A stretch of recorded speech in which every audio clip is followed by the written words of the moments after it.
the world observed the International Day to Protect Education from Attack.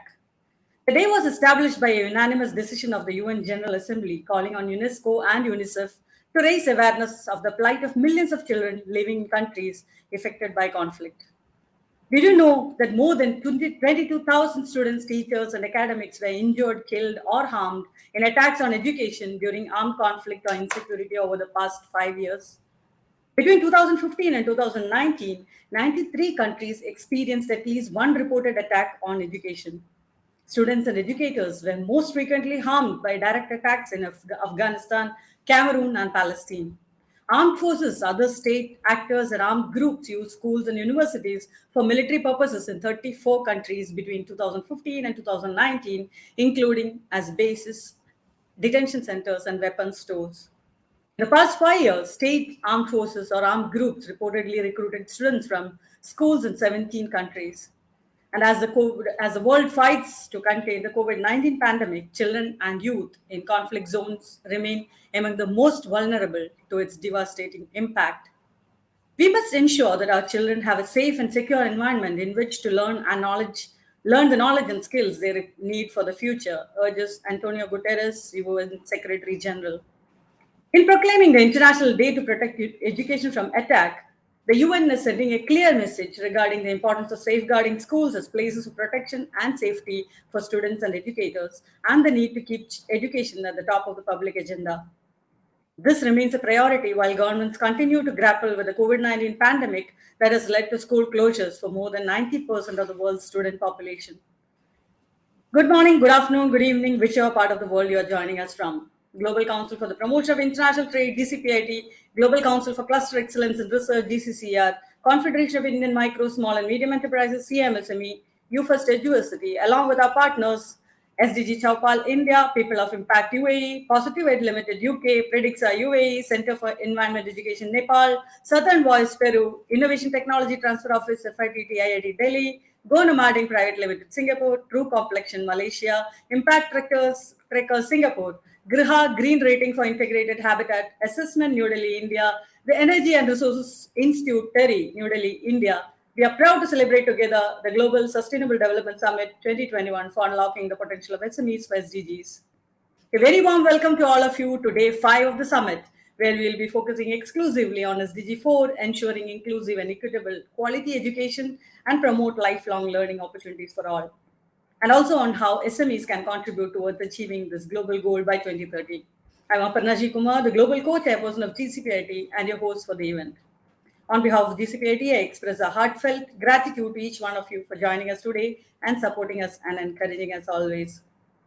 Global Council for the Promotion of International Trade, or GCPIT, is one of the fastest growing organizations based out of India and South Africa with board and council member representations across the world.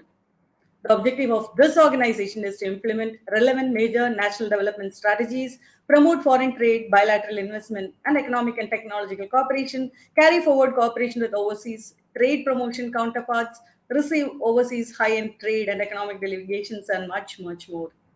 GCPIT supports entrepreneurs through its 3 verticals, which are the MSME growth vertical, where we handhold and support the existing SMEs, the W Combinator, where we empower and support women entrepreneurs and leaders, and the SDGs Global Impact Startups, where we encourage startups focusing on the SDGs.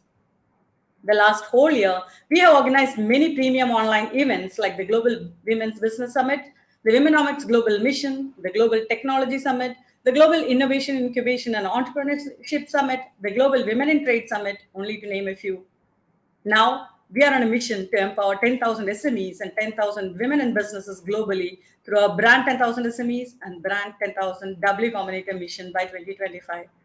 As part of this, we are launching the Women in Business Cluster, where we aim to support women entrepreneurs and develop their skills, network, and at the same time connect to potential buyers virtually, sitting in the comfort of their homes.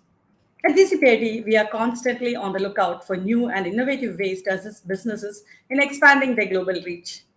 We look forward to all your support and collaboration for creating a positive change in the society through our humble initiatives. We launched the Global Sustainable Development Summit on August 27th, and we had a galaxy of speakers from across the globe discussing SDGs 1, 2, and 3 in the last 3 sessions. And today, we'll be focusing on SDG 4, which aims at ensuring inclusive and equitable quality education and promote lifelong learning opportunities for all. This goal ensures that all girls and boys complete free primary and secondary schooling by 2030. It also aims to provide equal access to affordable vocational training, to eliminate gender and wealth disparities, and achieve universal access to a quality higher education. But now there is a serious risk that COVID 19 will wipe out several decades of progress. Girls' educational attainments are likely to suffer greatly with the risk of many not returning to school post COVID 19. It is clear that the pandemic has disrupted an education system that many assert was already losing its relevance. In his book, 21 Lessons for the 21st Century, scholar Yuval Noah Harari outlines how schools continue to focus on traditional academic skills and rote learning rather than on skills such as critical thinking and adaptability, which will be more important for success in the future. Never before have so many children been out of school at the same time, disrupting learning and upending lives, especially the most vulnerable and the marginalized. The global pandemic has far reaching consequences that we may not be even able to imagine. And this is not something we should accept. We must do everything in our power to prevent it. COVID 19 has the potential to radically reshape our world, but we must not passively sit back and observe what plays out. Now is the time for public deliberation and democratic accountability. Now is the time for intelligent collective action. Ultimately, to achieve each one of the SDGs, each and every one of us need to do our part. We have a long way to go, and we are in this together. Let this be the first step, and let us leave no one behind. Thank you once again to all of you for joining us today, and thank you, dear partners, for your unconditional support.